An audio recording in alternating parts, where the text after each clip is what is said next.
নমস্কার বন্ধুরা, আমি ঝর্ণা চলে আসলাম আজকে আবার একটা নতুন ভিডিও নিয়ে। থাম্বনেল দেখে বুঝতেই পেরেছো আমি কি বানাচ্ছি। তো যাই হোক, তোমরা সঙ্গে থাকো, পুরো ভিডিওটা দেখো, আশা করছি ভালো লাগবে। তো ভিডিওটা শুরু করার প্রথমেই বলবো, ঝর্ণা লাইফস্টাইল চ্যানেলে আমার নতুন এবং পুরনো সকল বন্ধুদেরকে স্বাগত জানিয়ে আজকের ভিডিওটা শুরু করছি। তোমরা যে যেখানে আছো আশা করছি ভালো আছো, সুস্থ আছো। তোমাদের সাপোর্ট ও ভালোবাসায় আমি অনেকটাই ভালো আছি। তো চলো বন্ধুরা, কথা না বাড়িয়ে ভিডিওটা শুরু করা যাক। দাদা কিছু বাজার থেকে কুল নিয়ে এসেছিল, তো শুকিয়ে রাখবো বলে।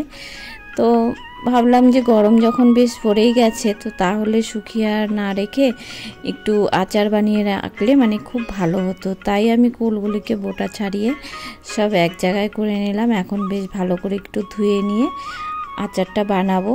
তো আমার তো ব্লগ ভিডিও, আমার কোনো রেসিপির ভিডিও নয়। তো যাই হোক, প্রতিদিন তো ব্লগ দিয়েই থাকি, ঘরের কাজকর্ম আর কত দেখাবো। তো তাই ভাবলাম একটু আচারটা যখন করছি, কুলের আচার, তো তাই তোমাদের সাথে একটু শেয়ার করি। তোমরা সবাই বানাতে জানো, তো আমি আমার মতো করে করছি, তাই তোমাদের সাথে একটু শেয়ার করছি। তো দেখো, আমি কুলগুলিকে মানে বোটা ছাড়িয়ে তো জলে একটু ভিজিয়ে রেখেছিলাম। তো ভিজিয়ে রেখে আমি জলগুলি মানে জল দিয়ে ভালো করে কুলগুলিকে ধুয়ে নিয়ে একটু নরম হয়ে গেছে, তো আমি একটু চটকে দিচ্ছি। চটকে দিয়ে এর মধ্যে একটু নুন আর হলুদ দিয়ে মেখে আমি রোদ্রে দিয়ে দিব। রোদ্রে না দিলে মানে কুলটা কাঁচা কাঁচা একটু ভাব থাকলে আচারটা ভালো হয় না, তো তাড়াতাড়ি নষ্ট হয়ে যাওয়ার ভয় থাকে। তো তাই আমি একটু দেখো ভালো করে মানে চটকে নিচ্ছি কুলগুলিকে।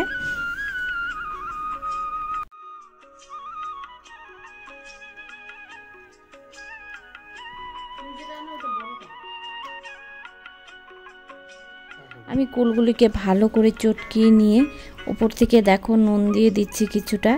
তো আচারে মানে যখন আমি বানাবো তখন নুনটা না দিলেও চলবে, আর যদি মনে হচ্ছে একটু কম কম তাহলে আবার দিয়ে নিব। তো এর মধ্যে হলুদ আর নুন দিয়ে আবার একটু ভালো করে চটকে নিব। চটকে নিয়ে আমি একটা রৌদ্র দিয়ে নিব। তো আমি নুন হলুদটা নিরামিষভাবেই দিয়ে দিলাম, কেন না অনেক সময় আমরা নিরামিষের দিনে আচার খাই, তো তখন মানে ওই নিরামিষের সময় আচারটা খেতে পারা যাবে। তার জন্যই নিরামিষভাবেই বানালে আর পরিষ্কারভাবে আচারটা বানালে আচার কিন্তু খুব ভালো থাকে। আর আচার জিনিসটা এমনই, ছোঁয়াছানি লাগলে কিন্তু আচার নষ্ট হয়ে যায়। তো তাই আচার বানালে একদম সাবধানভাবে বানালে আচারটা অবশ্যই অনেক দিনটা পর্যন্তই মানে থেকে যায়।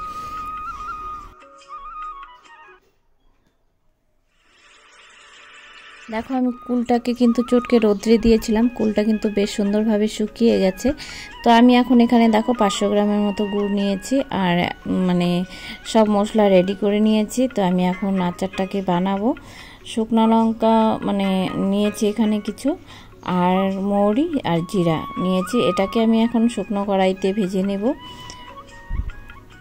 তো দুপুরে খাওয়া দাওয়া করে ঘুমিয়ে পড়েছিলাম, তো ঘুমিয়ে থেকে উঠে ভাবলাম আচারটা আবার বানিয়ে নিই। তো দেখো, আমি এখানে সব মশলাগুলি শুকনো কড়াইতে দিয়ে আমি নাড়াচাড়া করে ভালো করে ভেজে নেব। আর ভেজে নিয়ে আমি মিক্সিতে গুঁড়ো করে নেব মশলাগুলিকে। রান্নার টাইমে তো মানে আচার টাচার বানানো যায় না, আর ভালোও লাগে না। তো তাই ভাবলাম একটু বিকাল করে বানালেই ভালো হয়। তো দেখো, আমি কড়াইতে একটু সাদা তেল দিয়ে দিয়েছি, এর মধ্যে একটু শুকনো লঙ্কা আর 5 ফোড়ন দিয়েছি। তো দেখো, আমি এগুলিকে মানে মশলাগুলিকে ভেজে প্লেটে নামিয়ে নিয়েছি। এখন এদিকে আমি আচারটাকে বসিয়ে দিয়ে এর মধ্যে একটু মানে সম্বারটা হয়ে গেছে, তো তাই আমি এর মধ্যে একটু জল দিয়ে দিলাম। জল দিয়ে আমি গুড়টাকে দিয়ে দেবো। গুড়টা কিন্তু ভালো করে জাল করব, মানে যেমন আমরা নাড়ু মোয়া করতে ভালো করে জাল করি সেইভাবে করেই আমি ভালো করে পাক দিয়ে নিব। তাতে কি হবে, অনেক দিন পর্যন্ত আচারটা ভালো থাকবে। তো দেখো, আমি মিক্সিটা নিয়ে আমি এখন এর মধ্যে দিয়ে দিয়েছি, আর মানে গুঁড়ো করে নিব মশলাগুলিকে। দেখো, আমার গুড়টাও কিন্তু বেশ ফুটে উঠেছে, আর আমি গুড়টাকে খুব ভালো করেই মানে পাক দিয়ে নিব। আর এদিকে মশলাটাও আমি গুঁড়ো করে নিয়েছি।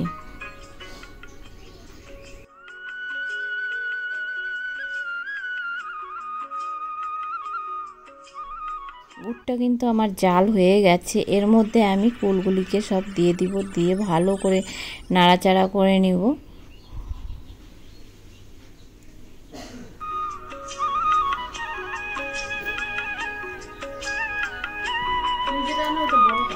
গুড়গুলি যদি আঠালোভাবে মানে জাল করা হয় তবে আচারটা কিন্তু বহুদিন পর্যন্ত টিকে থাকে। আর আচারটা একটু হয়তো মানে গুড় যেমন পাক দিলে মানে শক্ত শক্ত হয় সেরকম হয়, কিন্তু আচারটা কিন্তু ভালোই দিন পর্যন্ত টিকে থাকে। তো বন্ধুরা, তোমরা যারা আমার ভিডিওটা দেখতে দেখতে এই পর্যন্ত চলে আসছো, এখন পর্যন্ত একটা লাইক করনি, অবশ্যই একটা লাইক করে দিও। তোমাদের একটা লাইকে আমার চ্যানেলটাকে এগিয়ে নিয়ে যেতে সাহায্য করবে। তোমাদের সাপোর্ট ও ভালোবাসার একান্তই প্রয়োজন। তো দেখো বন্ধুরা, আমার আচারটা রেডি হয়ে গেছে। তো ভেজে রাখা মশলাগুলি দিয়ে মানে এখন আমি নাড়াচাড়া করে নিলেই একবারে রেডি হয়ে যাবে আমার কুলের আচার। তো আমার ভিডিওটা আজকে এ পর্যন্তই। যদি ভিডিওটা কোনো জায়গায় কোনো অংশে ভালো লেগে থাকে তো লাইক, কমেন্ট, শেয়ার আর সাবস্ক্রাইব করে আমার চ্যানেলের পাশে থেকো। আর যদি বেশি ভালো লেগে থাকে তাহলে আমার মতো করে তোমরাও আচার বানিয়ে ট্রাই করে দেখো, অবশ্যই ভালো লাগবে। সবাই খুব ভালো থেকো, সুস্থ থেকো। আবার দেখা হবে অন্য একটা ভিডিওতে।